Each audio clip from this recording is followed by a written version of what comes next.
আসসালামু আলাইকুম সুপ্রিয় দর্শক, আমরা আজ এসেছি ময়মনসিংহের দোবরা উপজেলায়। এখানে আপনারা আমার পিছনে সুন্দর একটি বাগান দেখতে পাচ্ছেন। সাথে আমি পরিশ্রমী দুজন কৃষককে নিয়ে যারা এই সুন্দর বাগানটা তৈরি করেছে তাদের সাথে এই বাগান সম্পর্কে দুই তিনটা কথা বলবো। আপনারা দেখেন, আপনার নামটা যদি বলতেন।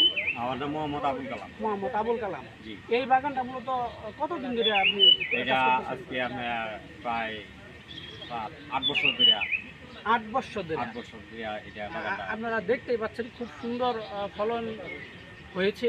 আসলে এরকম ফলন আমি তো বিভিন্ন জায়গায় যাই আর কি, এরকম ফলন আমি দেখি না এখন পর্যন্ত ময়মনসিংহ অঞ্চলে বিশেষ করে। এটার আসলে রহস্যটা কি করছেন?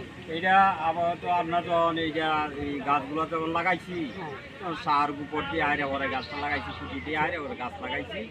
পরে আমরা মনে করি যখন এটা এই 15 দিন পর এই আপনার লাল সার, গোবর সার, বাদে আপনার এই যে এগুলা এই টিএসপি সার, এই জিপ সার, এইসব দেওয়া হারিয়া, ধরুন মাটিয়া সার, লাল সার, এইসব দেওয়া হারিয়া, আপনার বুরন আছে, আপনার ক্যালসিয়াম আছে, এইসব দিয়ে হারিয়া পরে তখন আমরা এই প্রতি মাসের মধ্যে 15 দিন পর এটা আমাদের। আর কীটনাশক কি জৈব কীটনাশক দেন নাকি বাজারে যে কীটনাশক? না, এটা আপনার প্রথম তো গোবর মাটি দিয়ে লাগাইছি, তো কখন তখন আমরা বাজার থেকে সার আনিয়ে কিনিয়া এই সার ব্যবহার করি। কীটনাশক ওরকম লাগে না? না, কীটনাশক তেমন কীটনাশক লাগে না। তাছাড়া এইখানকার যে উপসহকারী কৃষি কর্মকর্তা আছে, সে এখানে সার্বক্ষণিক তত্ত্বাবধান করেন এই বিষয়টা। আসলে এখানে জমি কতটুকু? জমি আছে তো অনেক জায়গায়, আপাতত আমি যে জায়গাটা করছি পুরাটা আমার যেখানে ছবি করা হইতেছে, এটা মনে করুন কাটা এই 1.5 কাঠা মতো দিব। কয় শতাংশ?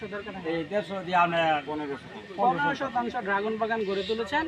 কিরকম লাভ হচ্ছে কিরকম বছরে? হ্যাঁ, আমরা গত বছর এই জায়গাটার মধ্যে আমরা বিক্রি হয়েছে 4 লাখ টাকার মতো বিক্রি হয়েছে। 4 লাখ টাকার মতো বিক্রি হয়েছে। হ্যাঁ, আমাদের আপনার বলুন কাটাকানির জায়গা আছে, এটার মধ্যে আপনার 3 দিনে আপনার এই 24,000 টাকা বিক্রি আছে এক কেটে। মাশাআল্লাহ। আর প্রথম কাটার মধ্যে আছি। খরচটাও তো বলতে মনে করে যে মাসের মাধ্যমে এই 2 দিন কষ্ট করে সার বাজে, আর যে আমি তার মানে খুব আহামরি খরচ হয় না? না মানে পরিশ্রমটা আর কি। আগাছাটা খুব সুন্দর পরিষ্কার করে রাখছেন, ঘোরা গোলা গাছ দেখেন।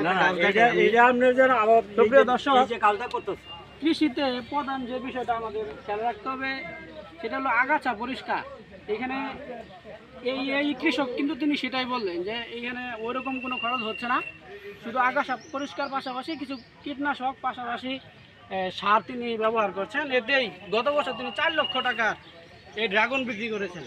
তো আপনারা যারা 106টা কোটি এই যেগুলো আছে মাটি কোদাল দিয়ে খাইয়া মাটি কিন্তু এদিকে নেই, আবার এটা আমাদের সার দিয়ে আবার এই মাটি আবার চতুর্দিক দিয়া এই সিস্টেম করিয়া একটা গর্ত করিয়া যাতে পানিটা যাতে এই গাছের গুড়ির মধ্যে জমে দেয়।